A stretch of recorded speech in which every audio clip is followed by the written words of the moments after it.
Welcome everyone to Neverwinter on PC. My name is Rainer and today I'm going to guide you on how to prepare for MOD15. If you enjoyed this video, please leave a like, and if you would like to see more information or videos about Neverwinter, hit the subscribe button. This video of course has not much value for PC players, since MOD15 is already released there. Since console players cannot participate in the giveaway, I'm doing this video especially for my viewers on console. Talking about the giveaway, thank you so much everyone for the nice comments. Subscribing is still possible, the link is in the description. The giveaway itself will most likely be held on the 12th of January, so after the Winter Festival. And I will do the pooling live on Twitch so everyone can watch if they want. Just to be clear, coming to the live stream is not a necessity. Also, players who are not watching the live stream will be eligible to get their rewards, and of course also console players are welcome to join in the giveaway stream. It's totally free and optional. Anyway, enough about the giveaway, let's talk about how to prep for MOD15.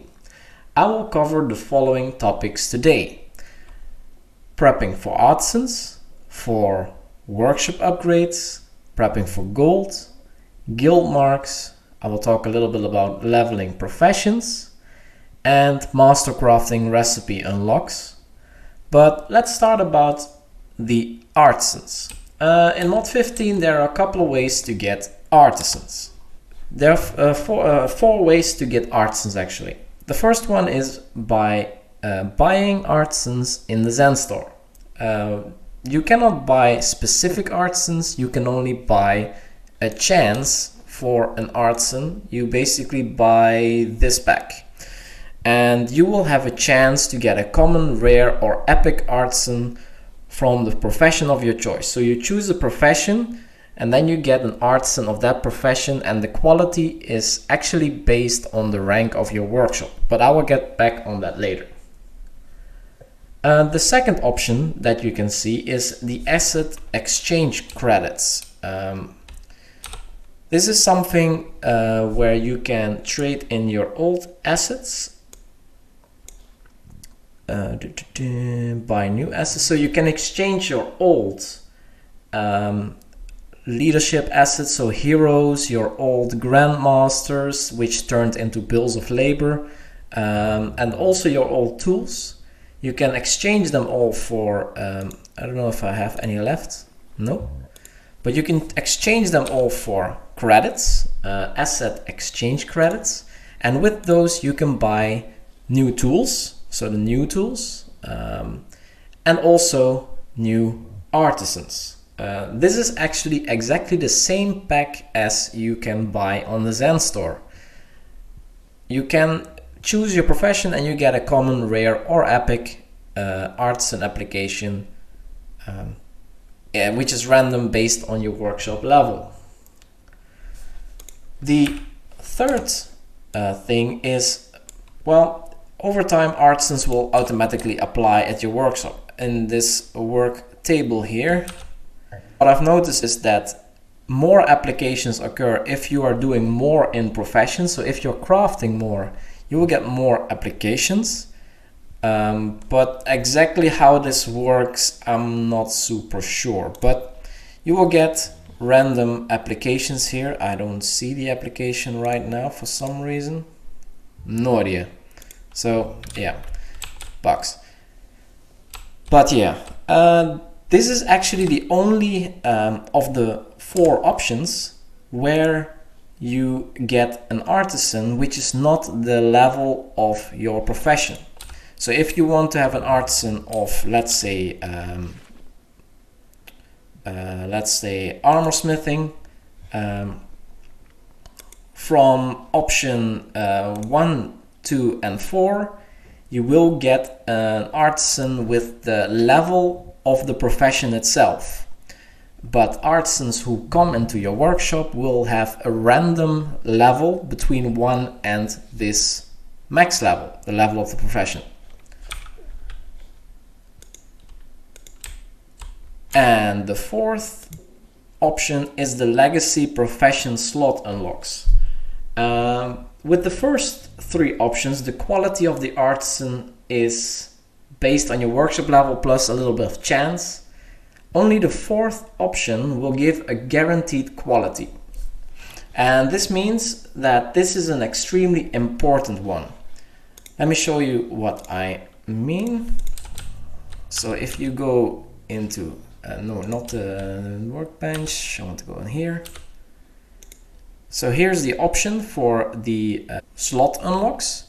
So for each slot that you unlock after the first in the old profession system, you get one free voucher, so to say. The first two are common, the next three are rare, and the last three are epic.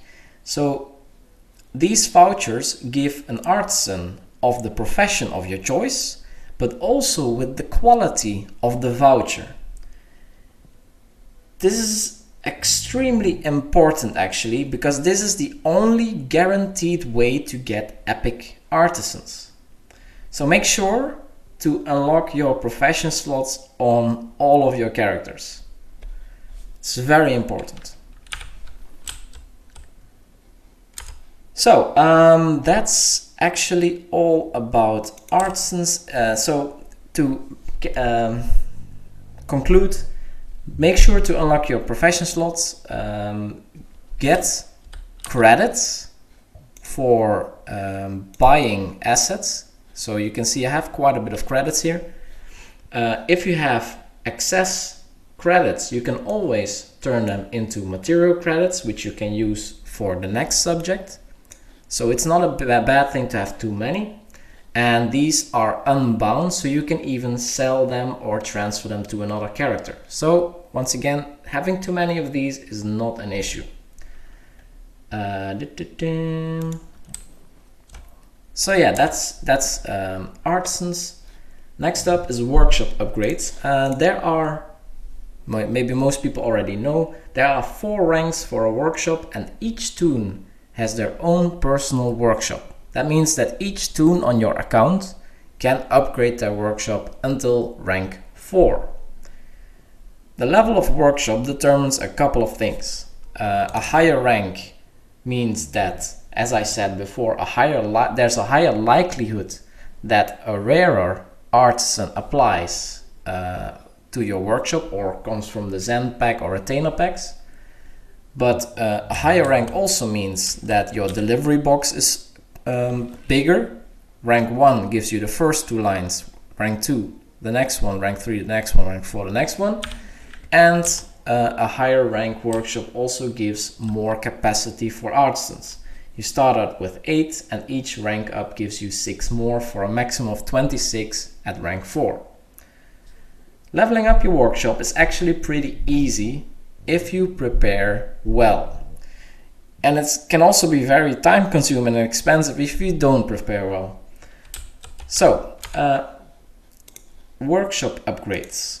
For rank 2, you need to make some +1 items, which is very easy if you have a forge hammer. Note that these +1 items are not bound, so you can make them on one character which has a forge hammer, and then transfer them to the other characters that don't have a forge hammer. This is actually the way how I made all of my bag toons very easily to rank 2. For rank 3 and 4, you need to collect commission items. The quickest way to get these commission items is by buying them at your retainer. Let me show you that. And you do this for material exchange credits, so to say. You can exchange old materials and you can buy new ones. I have a couple left. For rank 3, you need about 900,000 credits to buy beeswax. I think it's down here. Beeswax. So you buy, I'm not sure exactly how many, but you need about 900,000 credits. And that will be enough to get your 500,000 commission for rank 3. For rank 4, you need 5 million commissions, and beeswax is not an option, sadly. So you need another 2 million credits to buy either Mir Let me see, where's MIG? Here, MIG or black ink. These two are the best options for rank 4. So that means you can buy basically rank 3 and rank 4.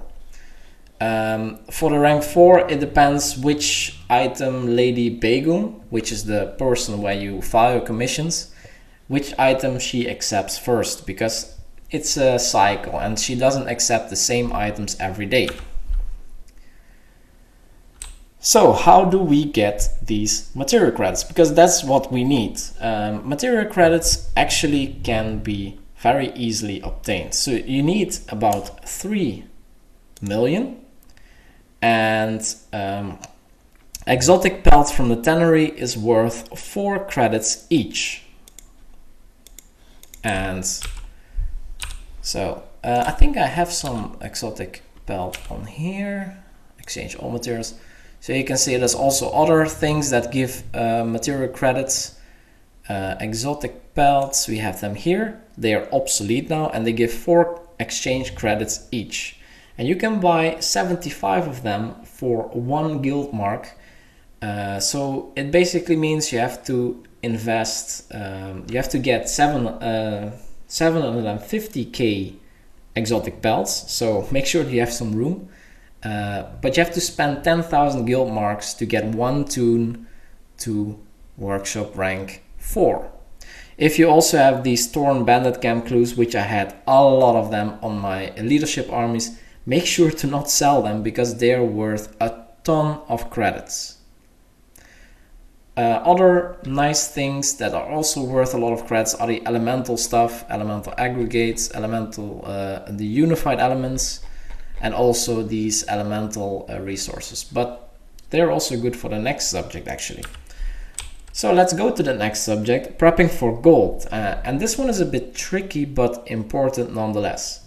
Especially if you want to mastercraft, recipes are very expensive in gold. In some combinations, and let me show you that, for example, blacksmithing, masterwork 4-5. If we want to make something here, it's 5 gold.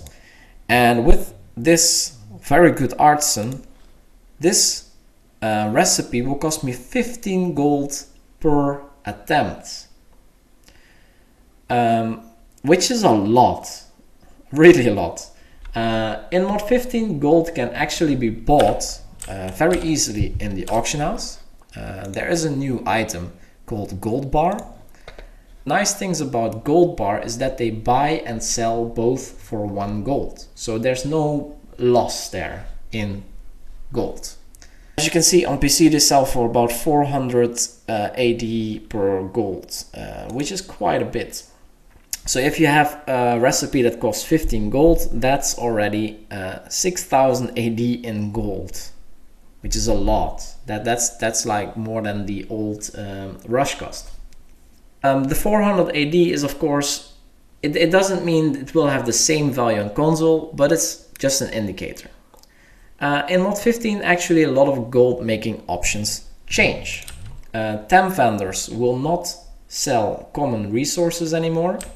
So for example, Moonsea Salt was very popular for making gold out of your guild marks. That's not possible anymore because Moonsea Salt is not being sold anymore. Also, a lot of items have different gold selling values from MOD14.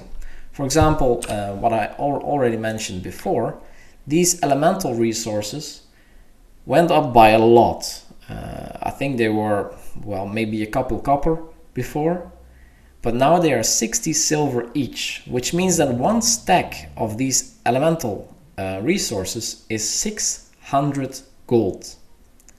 Seeing that 1000 gold is about 400,000 AD, that means that one of these stacks is worth 240,000 AD on PC now, which is a lot. Also, a couple of other things like these unified elements of 75 gold each. Unified of the elemental aggregates are 10 gold and 80 silver, also a lot. Stuff went up by a lot. These are also 1 silver each, but use them for the credits. If you have those items or you can farm and obtain them cheaply, make sure that you do. I was lucky enough to get some of these stacks, as you can see, before mod 15 hit and before the price went up, because right now they are more expensive, of course. Another thing about changes that happen towards gold is that leadership is gone. So you cannot farm gold out of leadership anymore, which typically was what I did. Not per se to get gold, but it was a side effect of making RP. However, gold farming from professions isn't dead. I did make a video about it before.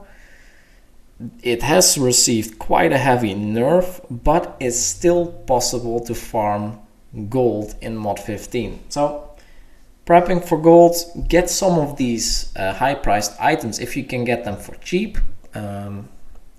If not, you can still farm gold in mod 15. It's a bit slower than it was at the start, but it's not that big of a deal. Next up is guild marks. Before mod 15, a popular way to make guild marks was by donating Grandmaster assets to your stronghold coffer. The Grandmaster assets gave 2500 guild marks each and 5000 on a double event. As you probably already know, Grandmasters soon will be a thing of the past. All Grandmasters will be converted to bills of labor. The nice thing about these bills of labor is that they can still be sold on the auction house. Maybe I can find a couple. So here you can see they're still on the auction house. I don't think the epic ones are on here, but yeah, they're still unbound. You can sell them in the auction house. You can move them to other characters via the mail, or you can still donate them exactly the same to the coffer in the labor section of the coffer.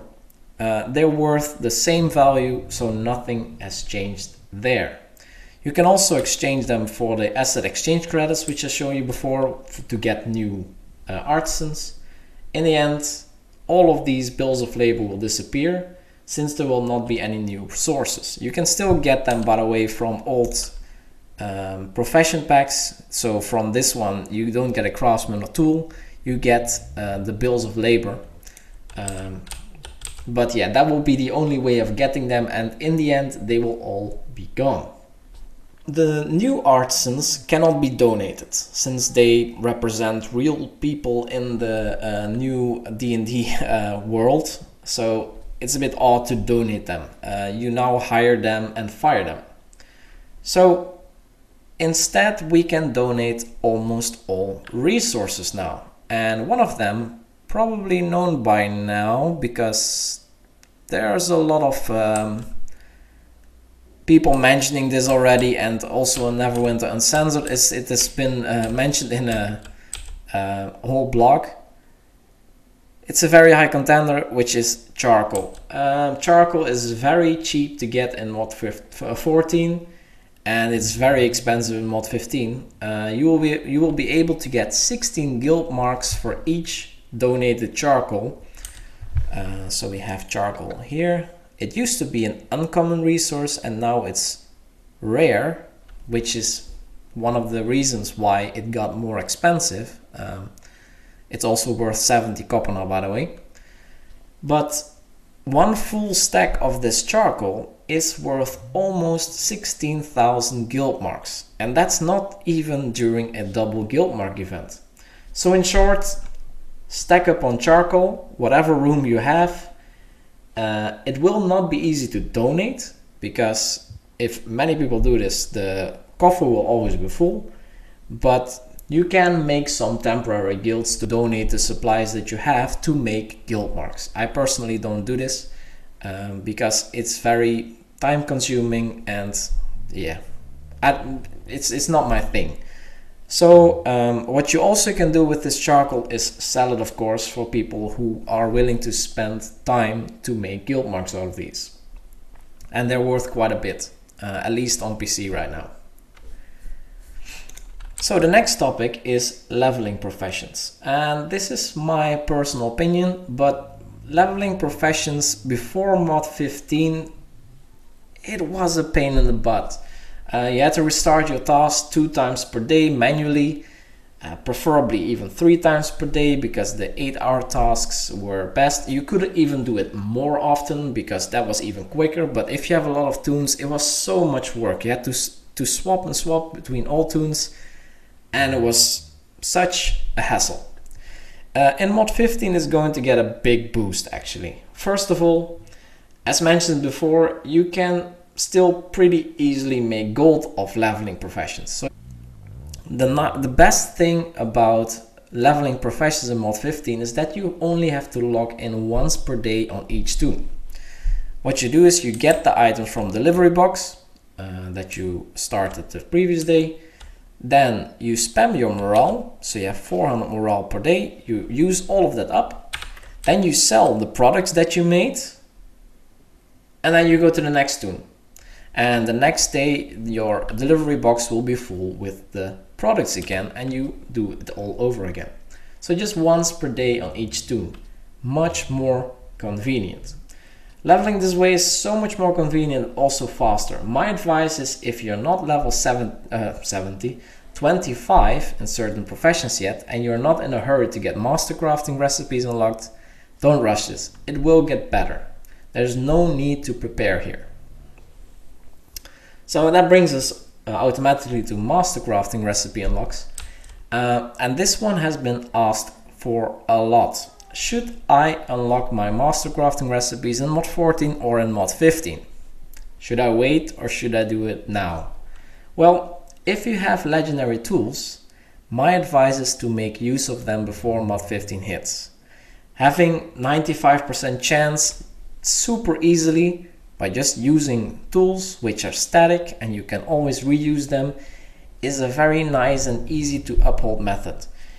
In mod 15 you can get a higher effective chance, but it's very expensive in gold and AD, because to get that chance you need to use supplements, and you also need to have expensive artisans for it, as you could see just now. There is one exception though that I want to make. Masterwork 2 recipe unlocks require you to make some items while having to use the common masterwork tool. This lowers your chance by 40%, so even with legendary tools you're looking at 55% at best, and this is so much lower than in mod 15, where with just the forge hammer you are easily looking at 75% or higher for these recipes, even without supplement. Talking about the forge hammer, if you can, get one as soon as possible. They will only get more expensive, so if you want to get them, if you want to get into master crafting, get one as soon as possible. The Winter Festival, by the way, is also a very nice way to try and get one. The chance is not high, but it's worth investing time in there. That was it for today's video. I hope you all have a good time for the New Year's Day, and see you in the next video. If you have any remarks on this video or any suggestions on what to investigate next, feel free to leave a comment below, and don't forget to subscribe. Thank you so much for watching, and see you in the next video.